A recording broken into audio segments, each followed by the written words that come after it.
માટે સત્સંગની શરૂઆત કરવા માટે શ્રી કૌશલ મહારાજને વિનંતી કરીશું. ગુરુદેવ દત્ત.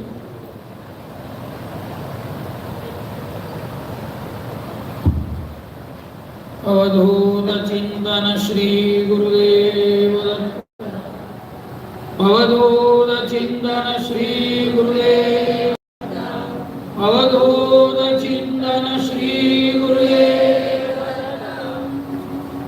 રમો માનન પદ્માર્ક પાદ પદ્મముపాస్మహే યક્ષૌરભં સમાગ્રાય धावन्ते विबुधा. श्रीदत्तं शरणं ममेति गदतो दत्तं सदा ध्यायतो. दत्तेनायुतचेतसः किमु भयं दत्ताय तुभ्यं. दत्ताजातमिदं चराचरमरं दत्तस्य धाम्नि स्थितं. दत्तेनायतचेतसः किमु भयं भो दत्त कश्यपः. श्रीपाद श्रीनृसिंहाख्यं औदुम्बरनिकेतनं नृमणिं सद्गुरुं वन्दे नरभावविमोक्तये. वासनाबीजनाशाय वाणिजाड्यनिवारिणे अन्तस्तमोहपहन्त्रे च वासुदेव नमोऽस्तुते. ब्रह्मोजसा भूषितभव्यभालं दिव्योजसादित्यविशालनेत्रम् शान्तिप्रदं यस्य मुखारविन्दं रङ्गावधूतं प्रणतोऽस्मि. सदाशिवसमारम्भां श्रीशङ्कराचार्यमध्यमाम् अस्मदाचार्यपर्यन्तां वन्दे श्रीगुरुपरम्पराम्. विरलो रंग निहारो, विरलो रंग निहारो, आनंद मस्त डोलो. विरलो रंग निहारो, आनंद मस्त डोलो. विरलो रंग निहारो, आनंद मस्त डोलो. विरलो रंग निहारो, आखिर प्रकाश गंभीर गाजे. आखिर प्रकाश गंभीर गाजे. आखिर प्रकाश गंभीर गाजे. आखिर प्रकाश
हरिशरणं श्री गुरुशरणं भक्तवांछा कल्पतरु भक्तवत्सल शरणागत वत्सल दीनबंधु दया सिंधु कृपा सिंधु अनंत गुणगण निलय अखिल हे प्रत्यनी પરાત પર પરબ્રહ્મ, સર્વાત પર સર્વેશ્વર, સર્વાંતર્યામી, અનંત કોટી બ્રહ્માંડ નાયક શ્રી સદગુરુદેવ ભગવાનની અતિશય અહેતુકી કૃપા કરુણાથી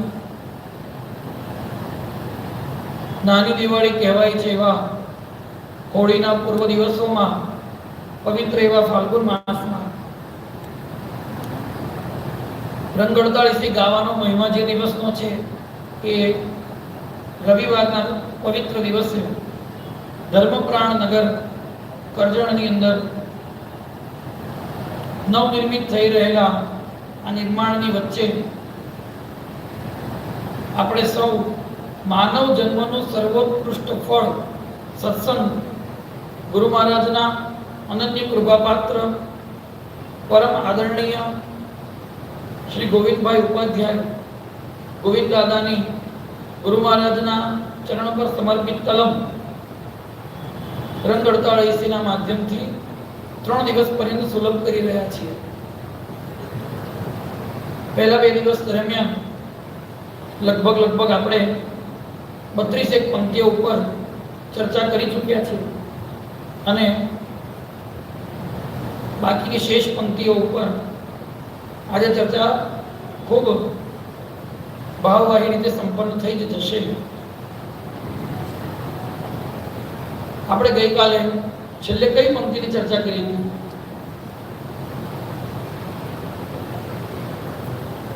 તમે બધા 32 પંક્તિનું લિસ્ટ લઈને બેઠા છો, પણ હું એ 32 પંક્તિ નથી પૂછવા માંગતો. ગઈકાલે આપણે ક્યાં અટક્યા છીએ તે પૂછું છું.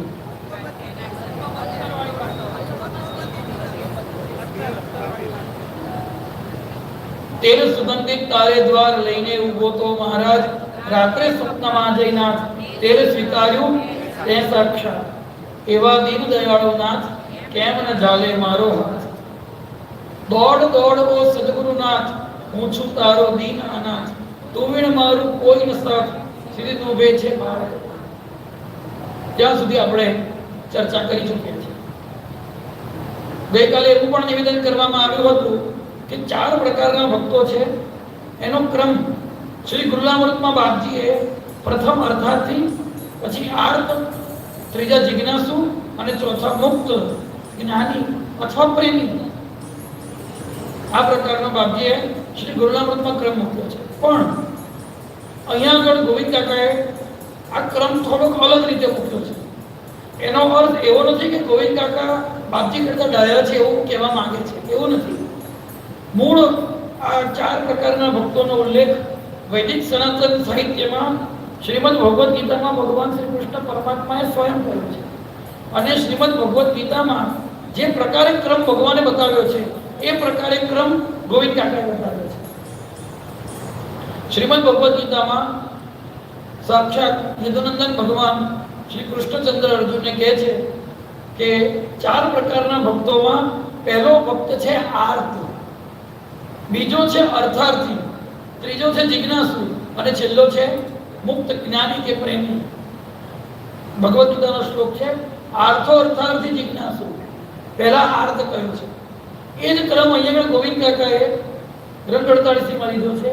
પહેલા ભક્તની વાત કરે છે દર્દ પીડાતી બ્રાહ્મણ બાઈ મૃત્યુના મુખમાં હોમાઈ, આર્ત છે. પછી યવન તણી શ્રદ્ધાને કાજ દીધા દર્શન ના, પછી દ્રવ્ય ગુમાવે એ યવન આવ્યો તુજ પાસે ભગવાન, અર્થાર્થી છે. અને પછી જિજ્ઞાસુ તેલ સુગંધિત તારે દ્વાર લઈને ઉભો તો મહારાજ. તો અહીંયા આગળ ભગવદ ગીતાના જે કોન્સેપ્ટ છે એને પ્રદાન કરવામાં આવ્યો છે. પહેલા આર્ત ભક્તની ચર્ચા કરી છે. તો પ્રશ્ન થવો જોઈએ કે શું કરવું? અહીંયા આગળ આર્તની ચર્ચા પહેલા કરી છે, અથવા તો ભગવાન શ્રી કૃષ્ણએ આર્તને કેમ પહેલું સ્થાન આપ્યું? આપણે પ્રશ્ન છે. તો જુઓ, તમે બધા મૂવી જુઓ છો, પિક્ચર જુઓ છો, બોલતા નથી. બધા જુઓ છો, મને ખબર છે. તમે બધા મૂવી જુઓ છો. હવે મૂવીની અંદર એવો સીન હોય કે કોઈ એક બિચારી બાપડી હિરોઈન છે, બિચારી બાપડી, અને એની પાછળ 15-20 ગુંડા પાછળ પડ્યા છે અને એ દોડી રહી છે. બૂમો પાડતી બચાવો બચાવો બચાવો. બધા પિક્ચરમાં આનાથી વધારે કંઈ બીજું વિશેષ હોતું નથી. મોટા ભાગે કોમન વાત હોય છે મૂવીમાં. એ જ વખતે 4-5 જણા હિરોઈનને પકડી લે છે, બીજા 4-5 જણા દોડતા દોડતા આવતા હોય છે. આ 15-20-25 ગુંડાઓથી એ ઘેરાઈ જાય છે. અને એ જ વખતે અચાનક એક હીરો આવે છે. હવે બોલે છે ને, એ હિરોઈન શું કરે, એની બાઈ ચડાવે અને પછી ડિશુટ કરીને પેલા 2-4 ને મારે, પછી 2-4 ને મારે, એકાદ બે મરી જાય અને 8-10 જણા હોય તે ભાગી જાય. પછી શું થાય? શું થાય? તમે બધા મારા કરતા વધારે પિક્ચર જુઓ છો. પછી શું થાય? પેલી હિરોઈન ને વિશ્વાસ બેસે. શું? અને આપણને ખબર પડે. શું ખબર પડે? કે આ હીરો છે, એને બચાવી છે એટલે આ હીરો છે. અને હિરોઈનને વિશ્વાસ બેસે. શું? ભાઈ આણે મારી રક્ષા કરી છે એટલે આ 20-25 કરતા આ સશક્ત છે, આ મજબૂત છે અને આ મારી આખી જિંદગી રક્ષા કરશે. સંકટના સમયે જેણે મને બચાવ્યો છે એ મારી રક્ષા કરશે.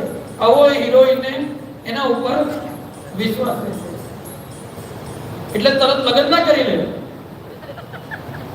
બહુ ધ્યાનથી સાંભળવા જેવી વાત છે. પિક્ચરમાં તરત લગ્ન નથી બતાવતા.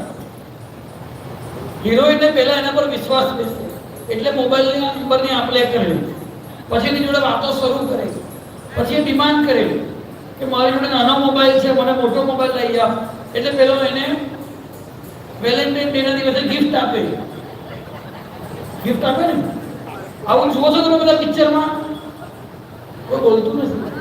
હા, તો પહેલા સંકટમાં એને બચાવે. માની લો કે બીજી વખત સંકટ આવ્યું તો એ શું કરશે? બચાવ બૂમ નહીં પાડે. એ શું કરશે? તરત પેલાને ફોન કરીને બોલાવી લેશે. તો પહેલા એ હીરો એને બચાવી છે માટે એને સંકટ પડે છે ત્યારે એને બૂમ પાડીને બોલાવી લે છે, આર્ત થાય છે. અને પછી એ ડિમાન્ડ કરે છે કે ભાઈ મને આ મોબાઈલ લઈ આપ, મને કપડાં લઈ આપ, મને પેલું લઈ આપ. અને પેલો એની બધી ડિમાન્ડ પૂરી કરે છે. તો જેણે મોબાઈલ લઈ આપ્યો છે, જેણે કપડાં લઈ આપ્યા છે, જેણે જે માંગ્યું છે તે લઈ આપ્યું છે એટલે હવે આની જોડે લગ્ન કરવામાં વાંધો એવું માનીને પછી એની જોડે, પછી ભલે ના લઈ આપે પણ પહેલા તો લઈ આપે, પછી એની જોડે પરણી જાય છે, એને વિશ્વાસ બેસી જાય છે. તો આ જ વાત અહીંયા આગળ ભગવાન ગીતામાં કહી રહ્યા છે અને ગોવિંદ કાકા 48માં કહી રહ્યા છે કે પહેલા અર્થ થાય છે અને પછી એ અર્થાર્થી થાય છે. જ્યારે જ્યારે ભક્ત આર્ત થાય છે અને ભગવાનને બોલાવે છે તો પહેલા ભગવાન એનું રક્ષણ કરે છે, ત્યારે એને એના ઉપર ભરોસો બેસે છે કે ભાઈ હા, એક વખત ભગવાન તમે મને બચાવ્યો, બીજી વખત બચાવ્યો તો હું જ્યારે જ્યારે તમને બોલાવીશ, જ્યારે જ્યારે તમને બૂમ પાડીશ ત્યારે ત્યારે તમે મને બોલાવશો. અને જ્યારે એક વખત હીરોને બચાવે છે ત્યારે એ હીરો સિવાય બીજા કોઈની આશા કરતી નથી. એક વખત જેની જોડે રિલેશનમાં લાગ્યા પછી જેમ સ્ત્રી બીજા કોઈ જોડે રિલેશનમાં લાગે તો એને સ્વૈરિણી કહેવાય છે, એને બહુ પવિત્ર માનવામાં આવતી નથી. એવી રીતે એક વખત જે દેવના શરણે જઈએ એ પછી એ દેવને છોડીને બીજાના શરણે જઈએ તો એને બહુ ઉત્તમ માનવામાં આવતું નથી. તો જ્યારે સંકટ આવે અથવા તો જ્યારે કંઈક અર્થાર્થી થઈને જોઈએ ત્યારે કોનો ભરોસો કરવો?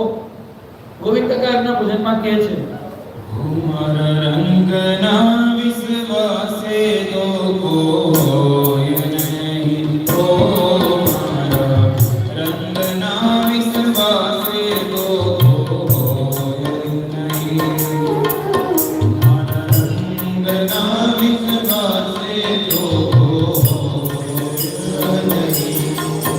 એના ભરોસે બેઠેલો ભરમાય નહીં, એના ભરોસે બેઠેલો ભરમાય નહીં. ઓ મારા રંગના વિશ્વાસે તો કોઈ નહીં.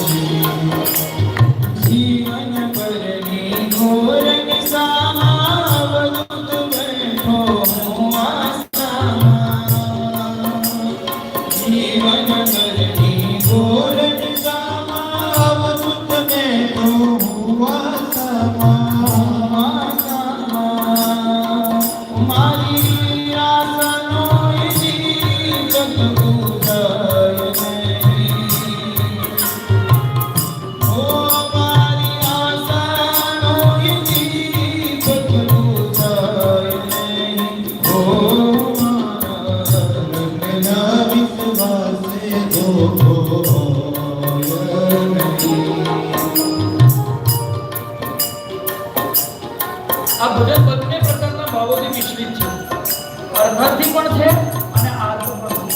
તો પછી પ્રશ્ન થાય કે બાપજી શું કરવા પહેલા અર્થાર્થી કહ્યું? આપણો પ્રશ્ન થવો જોઈએ કે બાપજી પહેલા અર્થાર્થી શું કરવા કહ્યું?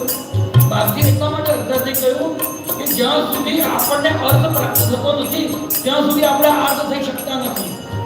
જેમ કે આયુ રાજા પહેલા ભગવાન પાસે પુત્ર માંગવા ગયો, હવે જો પુત્ર ન આપ્યો હોત ભગવાને તો એ આર્થ થાત પુત્રને જવાથી. તો આ પણ એક ક્રમ છે. અને બીજો ક્રમ છે આર્થ પછી અર્થાર્થી. બંને ખોટા નથી, બંને સાચા છે. પરંતુ દત્તભાવની મેં પહેલા દિવસે કહ્યું હતું, યાદ કરો કે દત્તભાવની અને રંગોળીની સીમા ઘણું બધું સામ્ય છે, છતાં પણ ઘણું બધું ભિન્ન છે, ઘણું બધું અલગ છે. પ્રસંગો ઘણા સામ્ય છે, છતાં પણ તત્વતઃ ઘણું ભિન્ન છે. બાકી તમે અર્થાર્થી આર્થ જિજ્ઞાસુ જ્ઞાનનો ક્રમ આપો છો, કેમ? તો કે તમારા શરણે આવનારને સીધું તમે અર્થ આપી દો છો, પણ અમારે આર્થ થયા વગર અર્થ પ્રાપ્ત કરી શકાય એવી સ્થિતિ નથી. આ બહુ મહત્વપૂર્ણ મુદ્દો છે.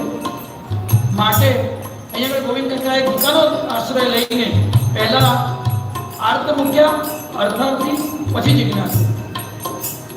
जीवन केरी पगडंडी पर पल पल वागे दुखनी तो कर जीवन केरी पगडंडी पर पल पल वागे दुखनी तो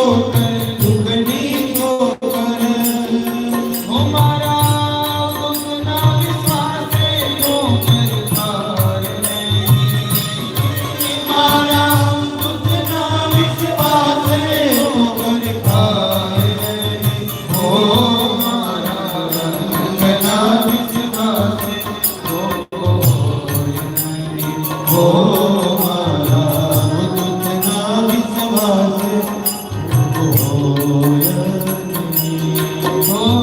सारथनी सौजगनी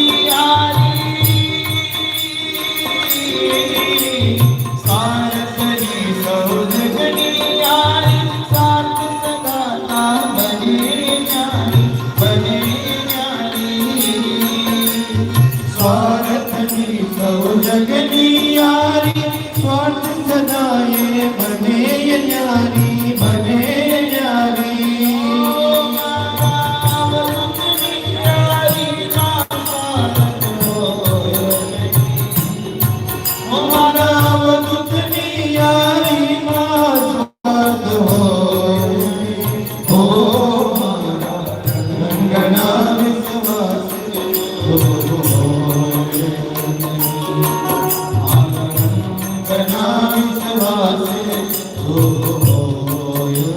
આવો દ્રઢ નિશ્ચય થઈ ગયા પછી એ વર્ણન કરી લે છે. કોનું? એ હીરોનું, એ પતિનું. અને એક વખત કોઈ સ્ત્રી પોતાના પતિનું વર્ણન કરી લે, કોઈ પુરુષનું, જ્યાં સુધી સ્ત્રીના લગ્ન નક્કી થયા નથી ત્યાં સુધી 10 નહીં 100 પુરુષના ફોટા જોઈને અંદર પતિ ભાવ કરશે તો એને કોઈ દોષ નથી. હા, એને યોગ્ય પતિ પ્રાપ્ત કરવો છે તો એ જુએ છે. આપણે ત્યાં સ્વયંવરની એક પદ્ધતિ છે અને ક્ષત્રિય કન્યાઓ તો વિશેષતઃ ક્ષત્રિય પુરુષનું પોતે ચયન કરતી હોય છે. પણ એક વખત જે પુરુષને પતિ તરીકે સ્થાપિત કરી લીધો, લગ્ન કરી લીધા, પછી એ બીજા કોઈ પુરુષની સામે જોશે તો એને વ્યભિચાર કર્યો કહેવાશે. અહીંયા આગળ ગોવિંદ કાકા એ જ ભાવ રજૂ કરે છે કે હવે મેં તમારું વર્ણન કરી લીધું છે, હવે મેં સ્વીકારી લીધું છે કે તમે જ મારા, હવે તમારા સિવાય બીજું કોઈ નહીં, તો પછી મારે બીજા કોઈને જોવાની જરૂર છેલ્લા અંતરમાં કે છે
તો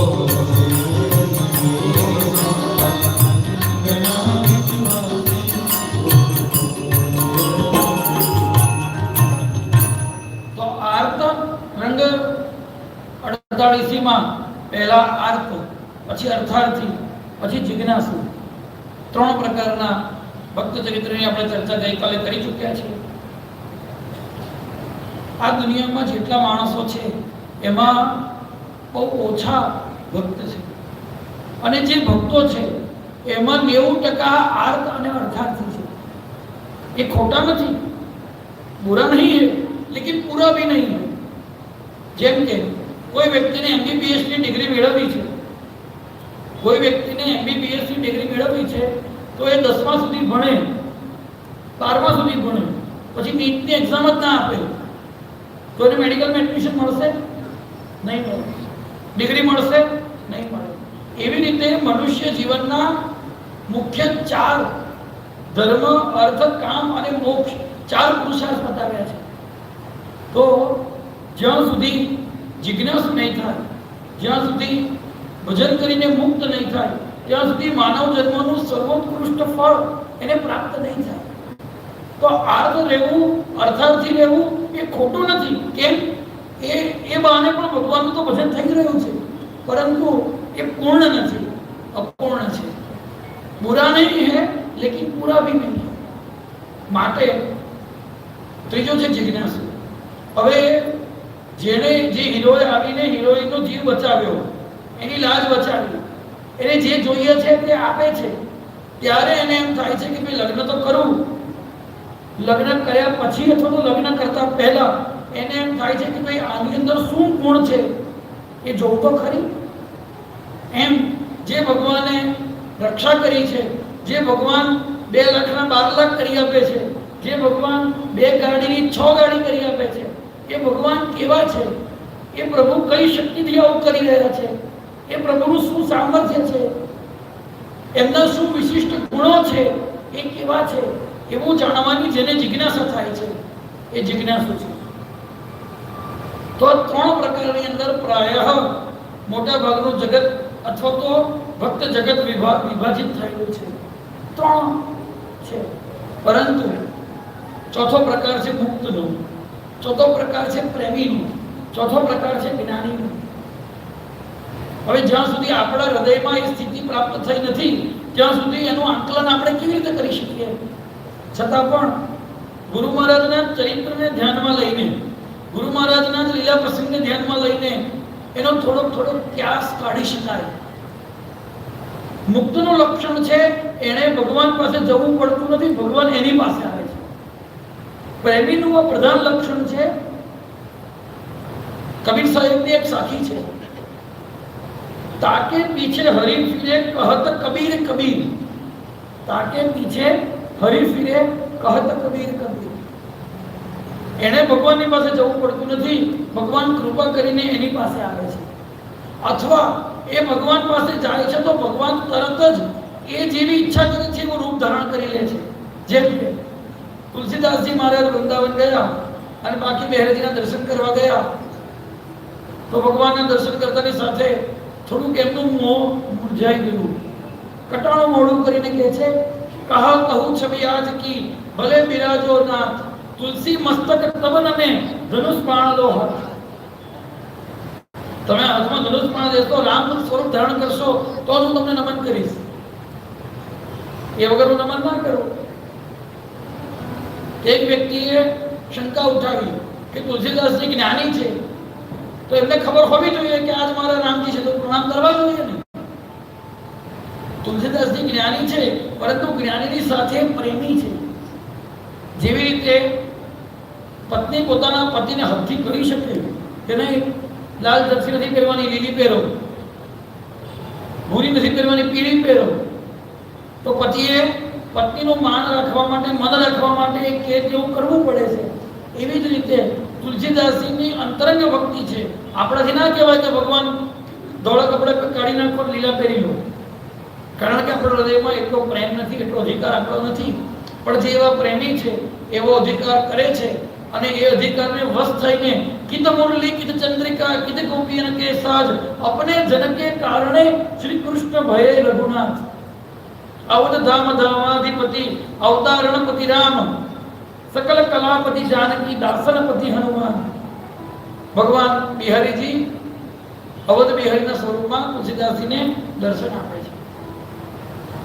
ગુરુ મહારાજ વડોદરાની અંદર ગુરુ મહારાજ બાપજી વડોદરાની અંદર રામગલોલા મંદિરમાં ભગવાન રામજીના દર્શન કરવા માટે પધાર્યા અને તે વખતે બાપજીને હાર આપ્યો કે તમે ભગવાનને હાર પહેરાવો. હવે ભગવાનનું જે સ્વરૂપ છે, ભગવાન જે અર્ચાન સ્વરૂપે મંદિરમાં બિરાજે છે એ થોડું ઊંચું હતું અને ગુરુ મહારાજ હાર પહેરવા જાય તો એમનો કોનો થોડો ટૂંકો પડે, ત્યાં સુધી પહોંચી શકે નહીં. એટલે મંદિરના જે મહંત હતા એ સ્ટૂલ લેવા માટે દોડ્યા. મંદિરના જે મહંત હતા એ સ્ટૂલ લેવા માટે દોડ્યા કે ભગવાન થોડા હાઈટ પર છે ને બાપજી થોડા નીચા છે. તો ગુરુ મહારાજે સ્ટૂલ ઉપર ચડીને આજટ પર ચડીને ભગવાનના કંઠમાં હાર પહેરાવશે. પણ બધા જ ભક્તોની સામે એ જ વખતે બાપજીએ ભગવાનની સામે પ્રેમભરી દ્રષ્ટિથી હાર ઊંચો કર્યો અને ભગવાન રામ એ વખતે ભક્તોની સામે ઉપરથી એક પગથિયું નીચે ઉતરીને આવી ગયા. એક પગથિયું નીચે ઉતરીને આવી ગયા. એવું નથી કે બંધ બારણે લીલા થાય છે, એવું નથી કે બંધ બારણે ઘટના બને છે. અનેક ભક્તોની સામે રામજી સામે ચાલીને ઉતરી આવે છે. અનેક ભક્તોની સામે અંબાજીની અંદર માતાજીના દ્વાર ઉઘડી જાય છે, માત્ર એક ભજન ગાય છે અને મા બાપજીએ દર્શન આપી દે છે. ડાકોરની રણજીતની ઉજવાય ત્યારે બધા પ્રસંગો બધા જ જાણીએ છીએ એટલે હું પ્રસંગનો વિસ્તાર નથી કરતો. અહીંયા કહેવાનો તાત્પર્ય એ છે કે જે પ્રેમી છે એની પાસે ભગવાન સામે ચાલીને મળવા જાય છે. બાપજી કહે છે કે રણછોડરાય મળવા આવ્યા હતા રાત્રે અને એની ચોરવાની આદત હજુ ગઈ નથી કે જતા જતા મારી ટોપી ચોરીને લઈ ગયા. અને પછી એનું પ્રમાણ પણ પ્રાપ્ત થાય છે. પ્રસંગ આપણે બધા જ જાણીએ છીએ, પરંતુ પરમાત્મા જેની પાસે સામે ચાલીને મળવા જાય છે એ વાસ્તવમાં સિદ્ધ છે, મુક્ત છે અને પ્રેમી છે. અને એનું લક્ષણ છે જે આ જ્ઞાની ભક્ત તે નિત્ય યુક્ત પ્રભુમાય પ્રેમ રસાપ્લુત જાણતું તે તો મુક્ત સદાય. લુખી ચારે મુક્તિ ત્યાં ભજનાનંદ અખંડ. આ ભક્તનું લક્ષણ છે મુક્ત ભક્તનું. ભગવાન સામે ચાલીને વારંવાર એમને મળવા જાય છે. અહીંયા આગળ ગોવિંદ કાકાએ પણ આ પ્રકારના ગુરુ મહારાજના ભક્તનું વર્ણન કર્યું છે. ચોક્કસ હું ગુરુ મહારાજ જોડે એમની કમ્પેરિઝન નથી કરતો, પરંતુ અહીંયા રંગડતાણીની અંદર જેવી રીતે આ દર્દ પીડાતી બ્રાહ્મણબાઈ આર્ત છે, દ્રવ્ય ગુમાવેલી યવન અર્થાર્થી છે અને ગુરુ મહારાજને જોવા માટે ઉભેલો એવો કોઈ આધ્યાત્મિક જિજ્ઞાસુ નથી, છતાં પણ અહીંયા આગળ સ્તુતિના ક્રમમાં એના હૃદયમાં એક જિજ્ઞાસા છે. એવી જ રીતે અહીંયા આગળ દાસ કાકાના હૃદયની અંદર બાપજીના માટે પ્રેમ છે. માટે વારંવાર બાપજી યેન કેન પ્રકારેણ રણાપુર જાય છે. કોને મળવા? દાસ કાકાને મળવા, મૂળી ફોઈને મળવા. ગુરુ મહારાજ એક સંબંધ સ્થાપિત કરે છે મૂળી કોઈ પાસે, ભાઈ બહેન સામે ચાલીને મળવા જાય છે. અને એટલે જ રંગડતાણીસીમાં ગોવિંદ કાકાએ પંક્તિઓ ગાઈ. સદભાગી હૈ ગોવિંદ દાસ, સદભાગી હૈ ગોવિંદ દાસ, સદભાગી હૈ ગોવિંદ દાસ, સદભાગી હૈ ગોવિંદ દાસ. ઓમ ભવ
મારી દ્રષ્ટિએ બે અર્થ કરવાના છે.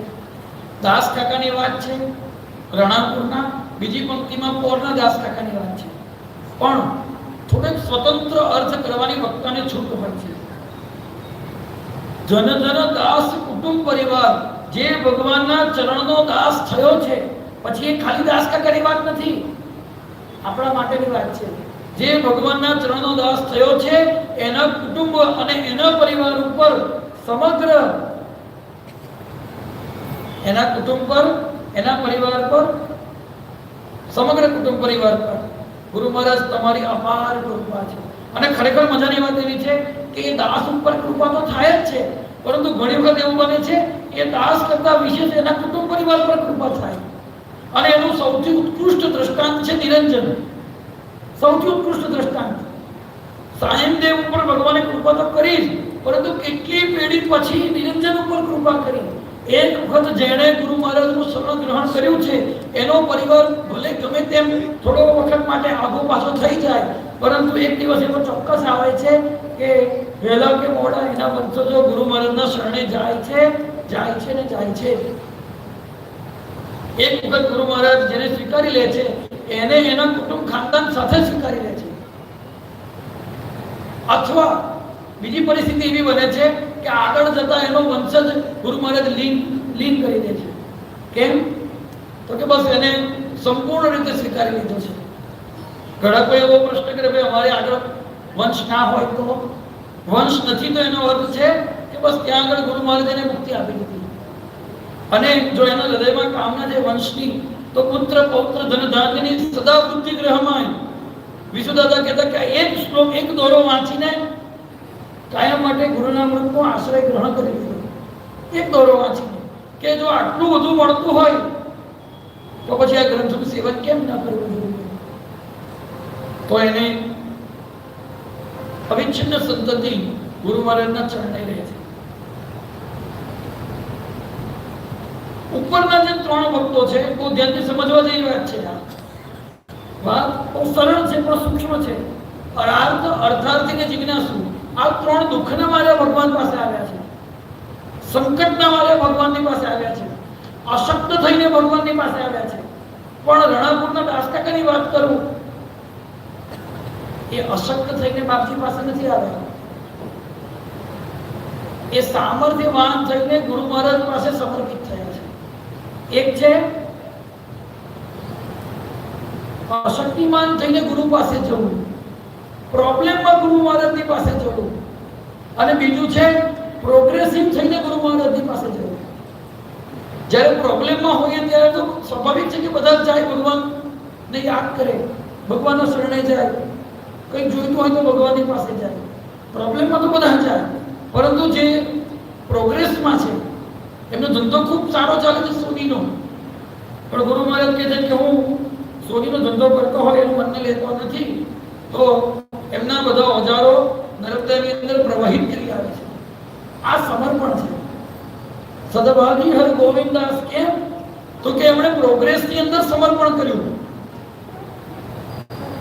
એ પોતે અશક્ત નથી, સશક્ત છે અને સમર્પણ કરે છે. તમે લોકો મને ડિસ્ટર્બ કરો છો. હા, અહીંયા આગળ વાળા બધા પ્લીઝ, કોઈ પણ મહેમાન આવે એમને તમે સાચો એની ના નથી, પણ અહીંયા આગળ ડિસ્ટર્બ ના કરો, કારણ કે જે વાત ચાલે છે ને એનો રેફરન્સ તૂટી જાય છે.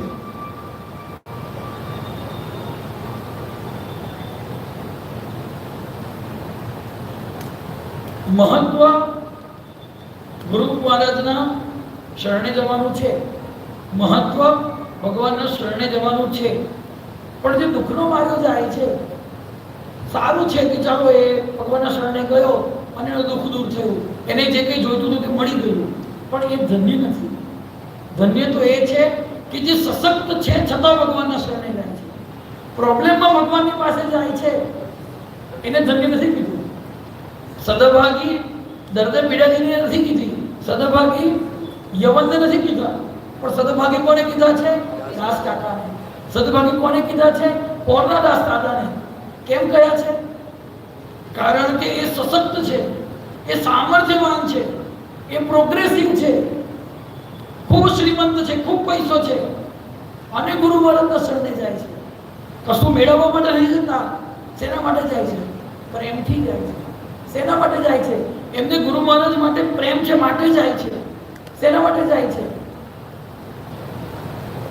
એમણે ગુરુ મહારાજ પાસે કંઈ જોઈતું નથી માટે અહીંયા આગળ રંગળતાળસીના આશ્રયે આમને મુક્ત માની શકાય, આમને પ્રેમી માની શકાય, આમને સાચા અર્થમાં જ્ઞાની માની શકાય કે એમને જ્ઞાન થઈ ગયું છે ગુરુ મહારાજના સ્વરૂપનું. અને જ્યારે દાસ કાકા શરીર છોડે છે ત્યારે બાપજી પત્રમાં લખે છે, દાસ ગયા એવો એક પણ દિવસ ઉગ્યો નથી કે યાદ ન આવ્યા હોય. શરૂઆતની અવધૂતની પત્રમાં બાપજી લખે છે, શરૂઆતની અવધૂતની ઉન્મત્ત અવસ્થા તો એ જ જીરવી શકે. દાસ ગયા અને અવધૂતના લોક સંગ્રહાત્મક મિશનની એક પાંખ કપાઈ ગઈ, એક પાંખ તૂટી ગઈ. ગુરુ મહારાજને એવું લખવાની જરૂરત ઊભી થઈ. આ એક જાતની એમના માટે બાપજીએ શ્રદ્ધાંજલિ આપી છે. અને માટે અને બાપજી લખે છે દાસ કાકાના જતા કે હવે આગામી અવધૂતના મિશનની લોક સંગ્રહાત્મકતાની કલ્પના કરતા હું ધ્રુજી જાઉં છું. કારણ કે આ પ્રકારના ભક્ત હવે ક્યારે જોવા મળશે? જ્યારે ગુરુ મહારાજ પરિક્રમામાં હતા ત્યારે નારેશ્વરી સામે વેળુગામ આવ્યા. આગળથી કાગળ લખ્યો તો રણાપુર, તે દાસ કાકા મોડીફોઈની સાથે વેળુગામ આવ્યા. બાપજીનું દર્શન કરતાની સાથે દુઃખથી રડી પડ્યા. આખું કુટુંબ દુઃખથી રડી પડ્યું. કારણ પગની અંદર કેટલાય કાંટાઓ છે, જટાની અંદર ભયંકર જૂ ફરી રહી છે, સમગ્ર શરીર એકદમ જાડું થઈ ગયું છે, જેવી ભેંસની ચામડી હોય ને. કારણ કે સખત તાવવાળા શરીરે ગુરુ મહારાજે પરિક્રમા કરી છે. અને દાસ કાકાને બોલાઈ ગયું કે બાપજી શરીરની શું દશા કરી દીધી છે. અને ત્યારે બાપજી કહે છે, દાસ શરીર તરફ જોવાની પરવા કોને છે? સમય કોને છે? તનકી સુધી ન જિસકો જનકી કહાં સે પ્યાર. ચિરાગભાઈની સામે ના જુઓ, ખાવાના નથી. સમય સામે જોવાનો, શરીર સામે જોવાનો સમય કોને છે? બાપજી પત્રમાં લખે છે, જેની બુદ્ધિ શરીર રક્ષણથી આગળ વધતી નથી એ જીવનમાં કંઈ કરી શકતો નથી. અને આપણી સ્થિતિ શું છે? આપણે સતત શરીરને પંપાળ્યા કરીએ છીએ. સેજ છીક આવે એટલે તરત જ આપણે ઉપચાર શરૂ કરી દઈએ છીએ. એનો અર્થ એવો નથી કે દવા નહીં લેવાની, પરંતુ શરીરને સાચવવાનું ભજન માટે છે, પણ શરીરને પંપાળવાનું નથી. અને એ વખતે દાસ કાકાએ પગમાંથી કાંટા કાઢવાની તજવીજ કરી, ગુરુ મહારાજને જટાને ધોવાની તજવીજ કરી. કોઈ પણ પ્રકારનો કેમિકલનો ઉપયોગ બાપજી કરતા નહીં. એટલે આંબળા બેડા બધી વ્યવસ્થા કરીને ગુરુ મહારાજની જટાને ધોવામાં આવી. ત્યારે બાપજી કહે છે, બેન મૂડી કોઈ નહીં, બેન આ બધું તમે અત્યારે કરો છો, પરંતુ 2 દિવસમાં ફરી પાછું શરીર આવું જ થઈ જશે.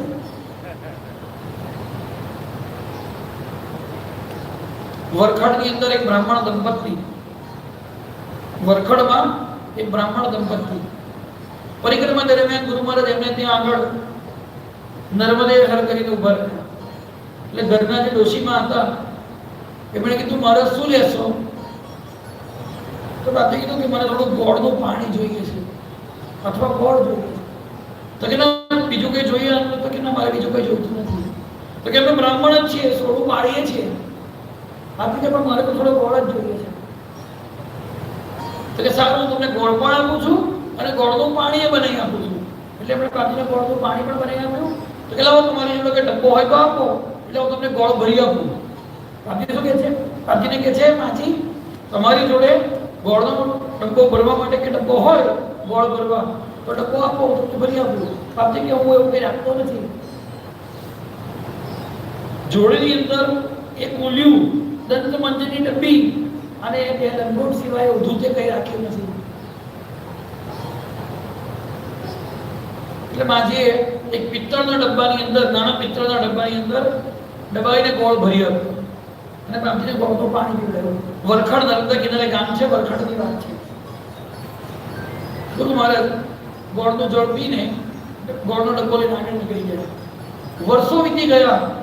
નારેશ્વરની અંદર ગુરુ મહારાજ બોધિવૃક્ષ લીમડા નીચે બિરાજમાન છે અને દર્શનની લાઈન લાગેલી છે.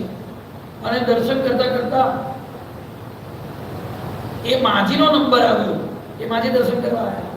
હવે એ માજીને ખ્યાલ પણ નથી કે જે મહારાજ ગોળ લેવા આવ્યા હતા એ જ આ મહારાજ છે.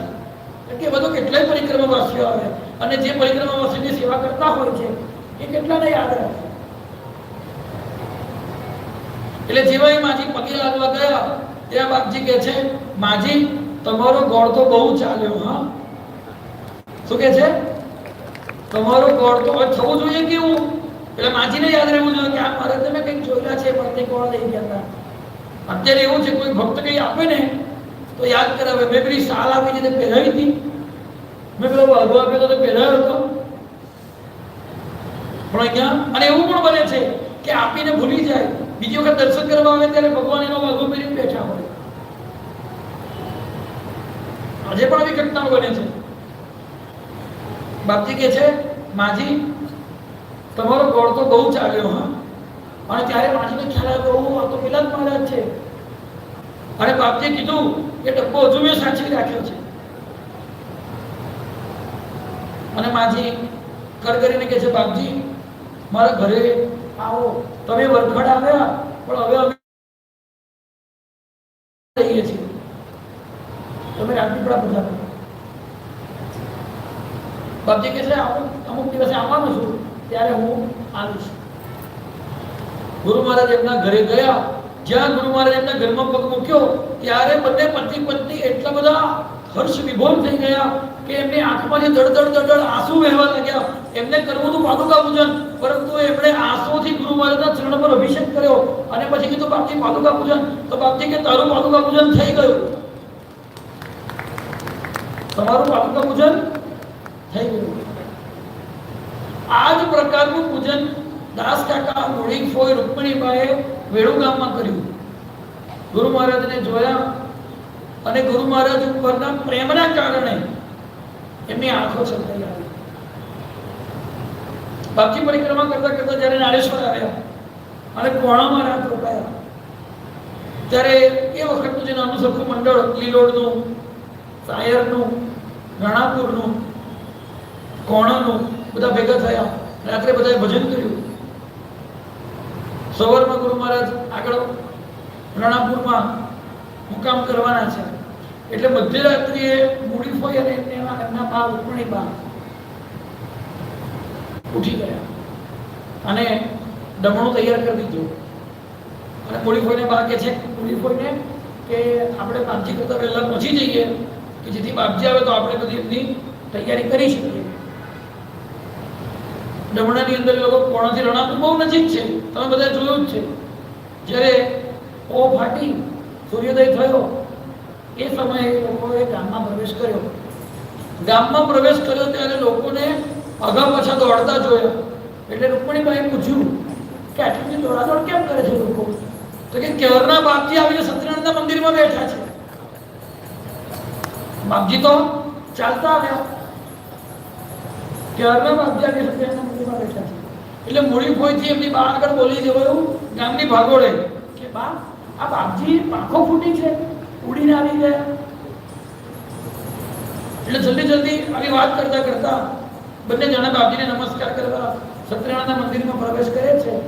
એમને જોઈને બાપજી કહે છે, બેન અવધૂતને પાંખો ફૂટી નથી, એ ચાલીને જ આવ્યો છે, ઉડીને આવ્યો. દાસ કાકાના ઘરે પધાર્યા. ગુરુ મહારાજને મુકામ કરાવ્યો હતો. આ વાત કરી રહ્યા છીએ આપણે સદભાગી હર ગોવિંદાસ ભવસાગરથી તાર્યા ખાસ. ખાસ શબ્દ મૂકે છે. જનધન દાસ કુટુંબ પરિવાર જેના પર તુજ કૃપા અપાર. તો જે ભગવાનના દાસ છે એ ખાસ છે. જે ભગવાનના દાસ છે એ ભગવાનના ખાસ છે અને એના ઉપર કૃપા અપાર છે. ખાલી એના ઉપર નહીં, એના કુટુંબીજનો ઉપર પણ. ગુરુ મહારાજે દાસ કાકાના મેળે મુકામ કર્યો અને સવારમાં બાપજીને તાવ ખૂબ હતો એટલે રૂકમણીબાઈએ થોડું પાણી ગરમ કર્યું અને જ્યાં બાપજી સ્નાન કરવાના હતા મૂળી ભરે કે છે ત્યાં પાણી મૂકી દે. એટલે મોડી કહે છે માં આડા દાડે પણ જે અવધૂત ગરમ પાણી ના નાયું એ અવધૂત પરિક્રમામાં ગરમ પાણી નાય ખરા? એટલે રૂકમણી બા કહે છે કે તું મૂકને. નહીં તો કઈ નહીં. એટલે ગરમ પાણી મૂક્યું અને ગુરુ મહારાજ જ્યારે પધાર્યા ત્યારે આ વાત થઈ છે બાપજીનો જ્યાં મુકામ છે ત્યાંથી 3 ઓરડા દૂર ધીરેથી. અને જ્યારે બાપજી ત્યાં પધાર્યા ત્યારે હજુ પાણીને અડ્યા નથી, પણ મોડી ફરી સામે જોઈને કહે છે બેન બાને કહે છે કે આડા દાડે પણ ઠંડા પાણીને નાનારો અવધૂત આજે તમારા ગરમ પાણીથી નહીં લેશે. નાયા નહીં, ગરમ પાણીને ઠંડુ કરીને જ નાયા.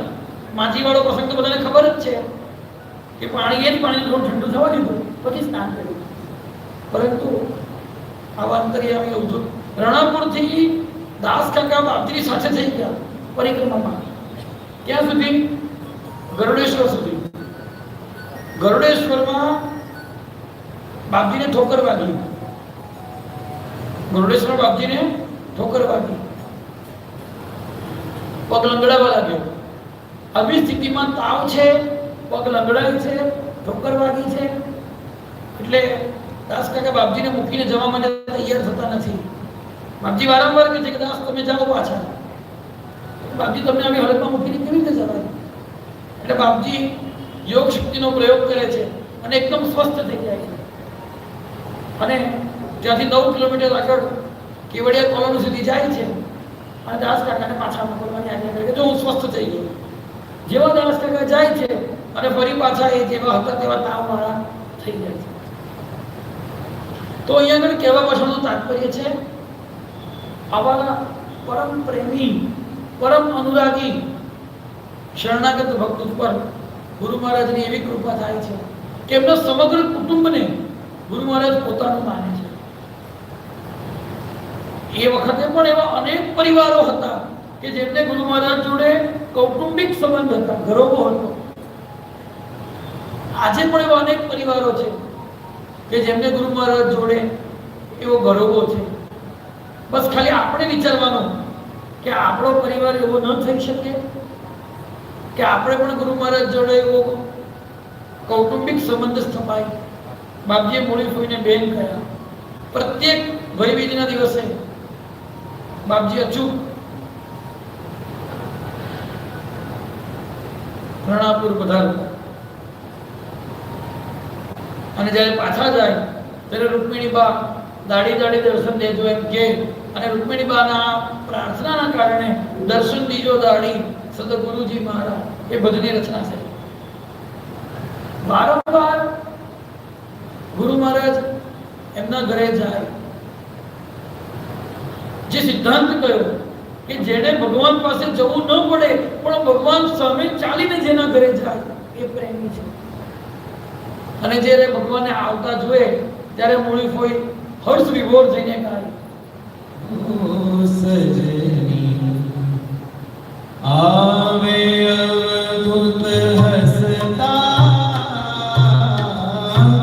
આવે અવધૂત હસતા સજની, આવે અવધૂત હસતા, આવે અવધૂત હસતા સજની, આવે અવધૂત હસતા. પાવડી પગમાં ખટખટ વાગે, પાવડી પગમાં ખટખટ વાગે, પાવડી પગમાં ખટખટ વાગે, અભય દંડ કર ધરતા સજની, આવે અવધૂત હસતા,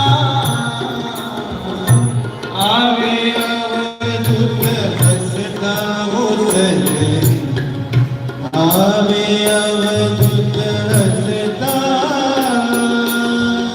કેસરિયાળા વસ્ત્ર પ્રભુના, કેસરિયાળા વસ્ત્ર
વખત ખાલી વાપજી કીધું કે હું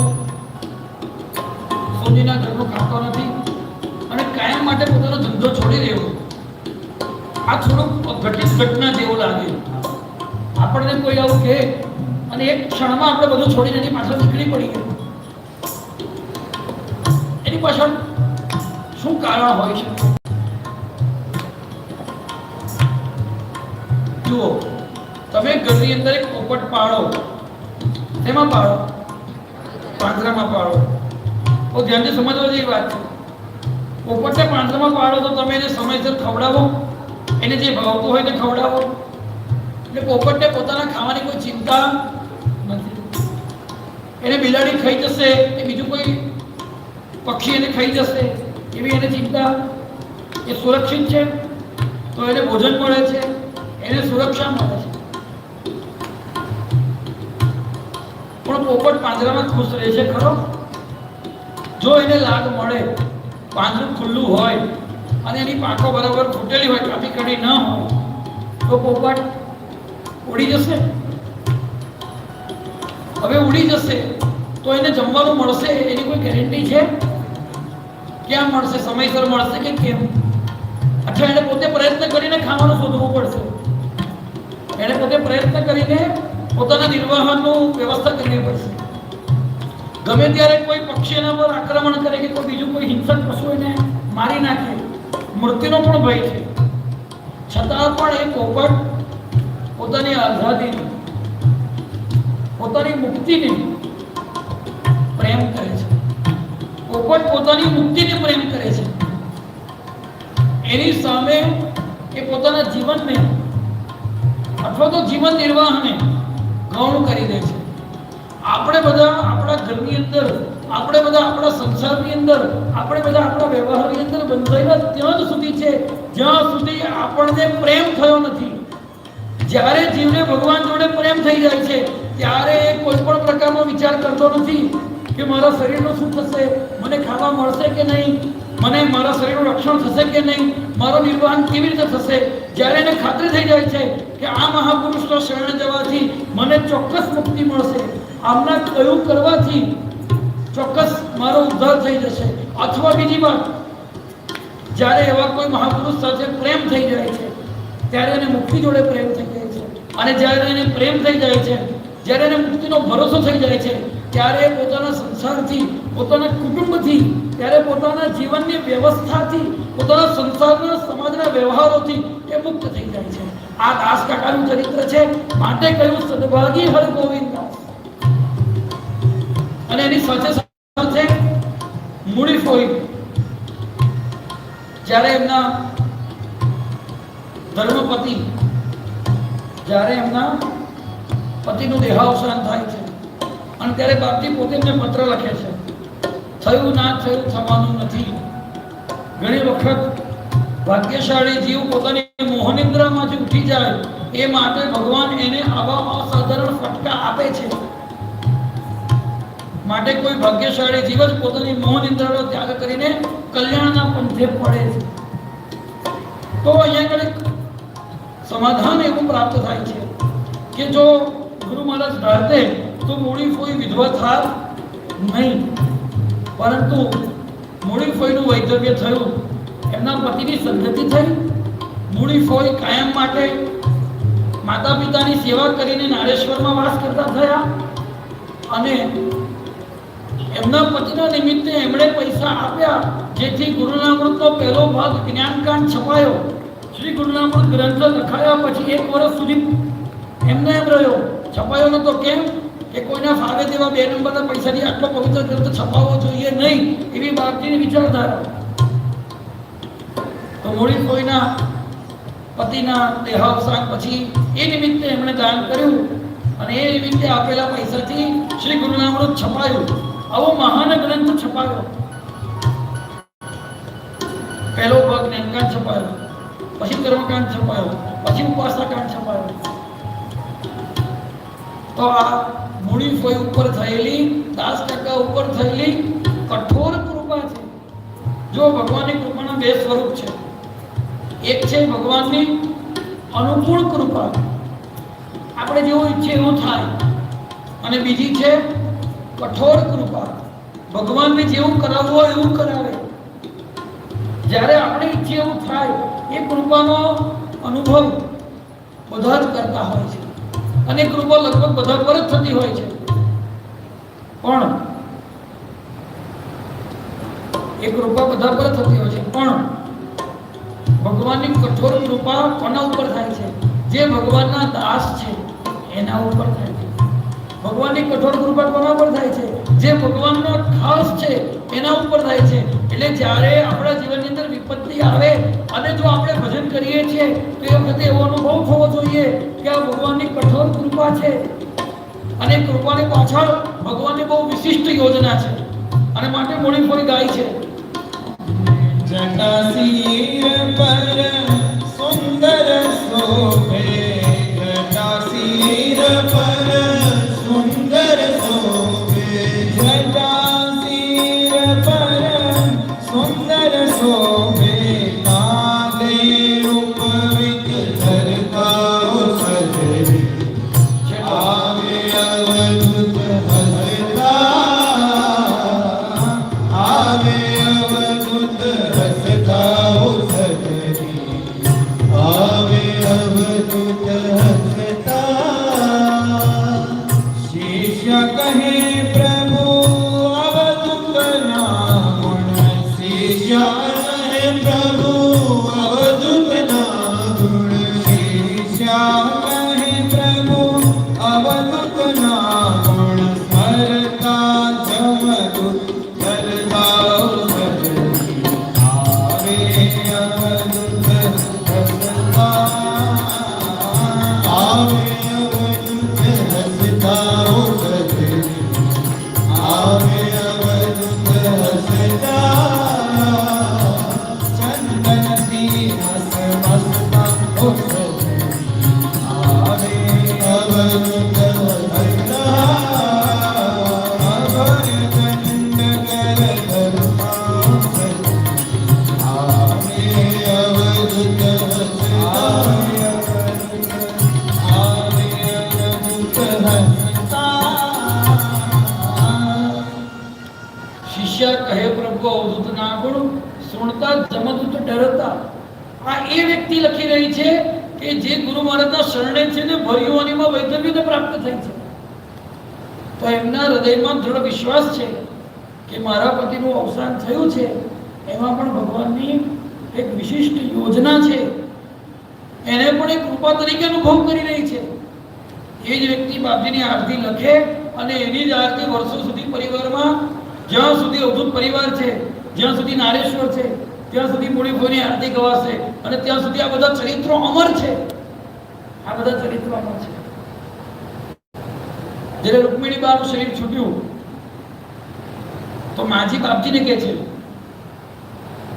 તને વ્યવહારનું ભાન નથી પણ આપણે જવું પડે. શું કહે છે? તને વ્યવહારનું ભાન નથી પણ આપણે જવું પડે. એટલે બાપજી થોડો જાણે જોઈને માજીને અકળાવે. બાપજી શું કહે? એમ માજી જવું પડે તો તમે જઈ આવો. માજી 2 દિવસ રાહ જોઈ કે આજે જાય કાલે જાય, તો છેલ્લે બાપજી ના ગયા તો જાતે માજી ડમણીયું કરીને રણાપુર ખરખરો કરવા જાય છે. વિચાર તો કરો આ કેવો સંબંધ. અને માટે ગોવિંદ કાકા કહે છે, સદભાગી હરે ગોવિંદાસ ભવસાગરથી તાર્યા નાસ. આવા અનેક પ્રસંગો અનેક ભક્તોના છે. એક બે ભક્તોના નથી, અનેક ભક્તોના છે.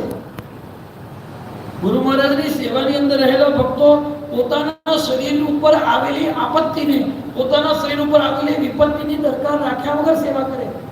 અને એમના ચિત્તમાં એ વખતે એ વાતની દ્રઢ પ્રતીતિ હોય કે બાપજીને કહેવાની જરૂર નથી, એમને બધી જ ખબર છે. છતાં ગુરુ મહારાજ એને મટાડે નહીં, એનો પ્રારબ્ધ યોગ પૂરો કરાવડાવી લે. આવા અનેક પ્રસંગો થી ગુરુ, અને સાચા અર્થમાં એવું છે કે ગોવિંદ કાકાએ રંગીલાનું જ લખ્યું. બાકી એ વખતે જે ગુરુ મહારાજના શરણાગત ભક્તો હતા તો જેટલા ભક્તો હતા ને એટલા લીલામૃત હતા. એક એક ભક્તે એક એક ગ્રંથ છે, એક એક ભક્તે એક એક ગ્રંથ જેટલા ચરિત્રો છે. આ બધા જ ભક્તો નો આશ્રય સ્થાન. શ્રીધામ નારેશ્વર છે. આ બધા જ ભક્તો પર વિશેષ કૃપા નારેશ્વરમાં થઈ છે. અને પહેલા દિવસની ચર્ચા યાદ કરો કે ભગવાન જ્યારે ઉતરી આવે છે ત્યારે રૂપ, ગુણ, નામ, લીલા અને છેલ્લે ધામ. છેલ્લી વાત છે ધામ. નારેશ્વર અવધૂતે બનાવ્યું નથી. નારેશ્વર અવધૂતના વસવાટના કારણે બની ગયું છે. એમના કારણે જ બન્યું છે, પણ એમણે કશું બનાવ્યું નથી. આ બહુ મહત્વની વાત છે. એમણે આશ્રમ ખોલ્યો નથી, એમણે આશ્રમ બનાવ્યો નથી, એમણે સંસ્થા બનાવી નથી. એમના વસવાટના કારણે, એમના ભજનના પ્રતાપે, એમના નિવાસના કારણે અવધૂત નિવાસનું સર્જન થયું છે. સ્વાભાવિક થયું છે, કોઈ પ્લાનિંગથી નથી થયું. અને એટલા માટે એ જે ધામનું સર્જન થયું છે એ ધામને પણ ધામીથી અભિન્ન માનીને, ધામ ધામીથી અભિન્ન છે. જેમ કે કોઈ એવી વ્યક્તિ છે કે જેને ગુરુ મહારાજમાં બહુ શ્રદ્ધા નથી, પણ બાપજીને એટલું જાણે છે કે નારેશ્વરના સંત છે. તમે એની પાસે કહેશો કે અમે નારેશ્વર ગયા હતા, તો એ શું માનશે? કે તમે બાપજીના દર્શન કરવા માટે ગયા હતા. તમે એવું કહેશો કે અમે બાપજીના દર્શન કરવા માટે ગયા હતા, તો શું કહેશે? તમે ક્યાં ગયા હતા? નારેશ્વર ગયા હતા. તો ધામથી ધામી અભિન્ન છે. અને ધામનો મહિમા એવો છે કે ધામની અંદર નામ, રૂપ, ગુણ ને લીલા ચારે ચાર સુલભ છે.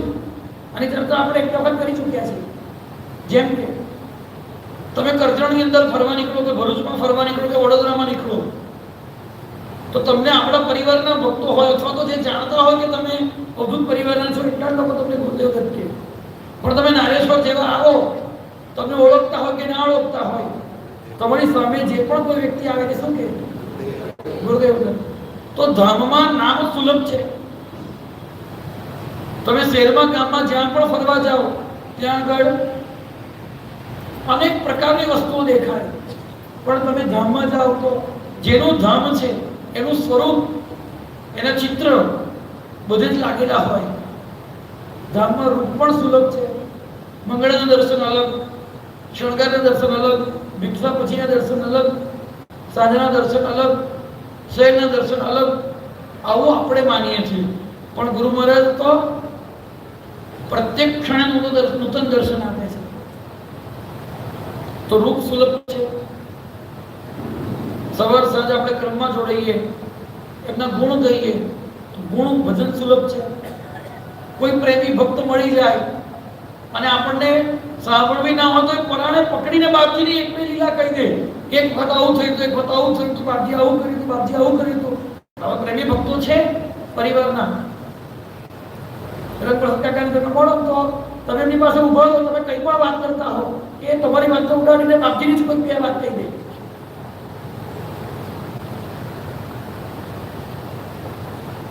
સરદાર કાકાની પાસે બેસો ને એટલે એ ગોળ ફરીને બાપજી પર આવી જાય, ગોળ ફરીને આવી જાય. તમારે સાંભળવી હોય કે ના સાંભળવી હોય, તમે દર્શન કરવા બેઠા છો, પાદુકા પૂજન ચાલે છે, તો એકાદ બે બાપજીની વાત તમને સાંભળવા મળે છે, ભજન સાંભળવા મળે છે. રાત રોકાઓ ધામની અંદર, તો ધામમાં નિવાસ કરતા ભક્તો જોડે ભજન થઈ શકે, અથવા તો ગુરુ મહારાજની ચર્ચા થઈ શકે. ઝઘડો કરાય તો લીલા સુલભ છે. પહેલાના સમયમાં જે લોકો નારેશ્વર આવતા હતા, એ પાલેજ સ્ટેશન પર ઉતરે તો મુસલમાન છકડાવાળા પણ શું બોલતા હતા? નારેશ્વર, નારેશ્વર, નારેશ્વર, નારેશ્વર. તો ધામનો એ પ્રભાવ છે કે વિદર્ભી જોડે પણ ભગવાનનું ભજન કરાવી લે છે. ધામનો પ્રભાવ છે. એટલે ધામથી ધામી અભિન્ન છે. અને એટલા માટે જ રંગ 48 થી 23 થી 28 પંક્તિઓમાં ગોવિંદ કાકાએ ધન્યવાદ આપ્યો છે. ધન ધન 14 વખત આવે છે. આ 14 બ્રહ્માંડની અંદર આ 14 તત્વોને ધન્ય છે. કેમ? તો કે ગુરુ મહારાજના ચરણે આસક્ત છે.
એક વખત અહીંયા ધન નારેશ્વર અને બીજી વખત નારેશ્વરમાં કીધો વાસ રંગ નહીં દત્તાત્રેય ખાસ.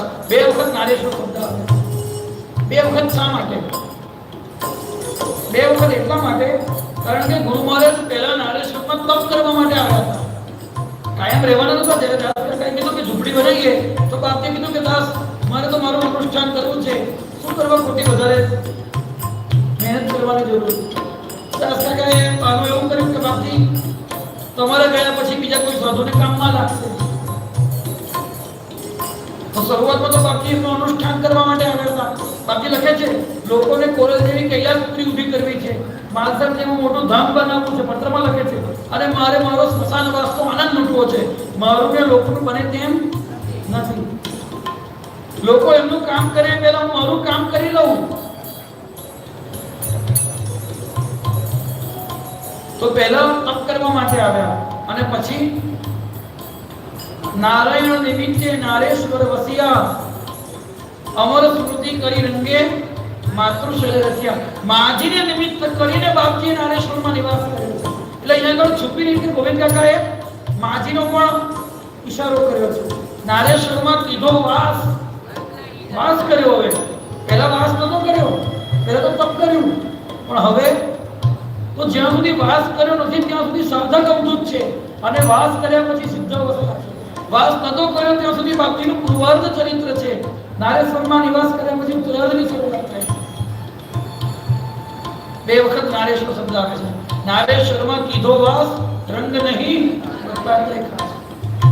જુઓ, નારેશ્વર એ મંદિરનું નામ નથી, નારેશ્વર ગૌશાળાનું નામ નથી, નારેશ્વર કોઈ સ્મૃતિ ભવનનું નામ નથી, નારેશ્વર કોઈ હોલનું નામ નથી, કોઈ મકાનનું નામ નથી, કોઈ ગૂગલ મેપ પર બતાવતો ડેસ્ટિનેશનનું નામ નથી. નારેશ્વર એ તપોભૂમિનું નામ છે. ત્યાં ભૂમિની પ્રધાનતા છે.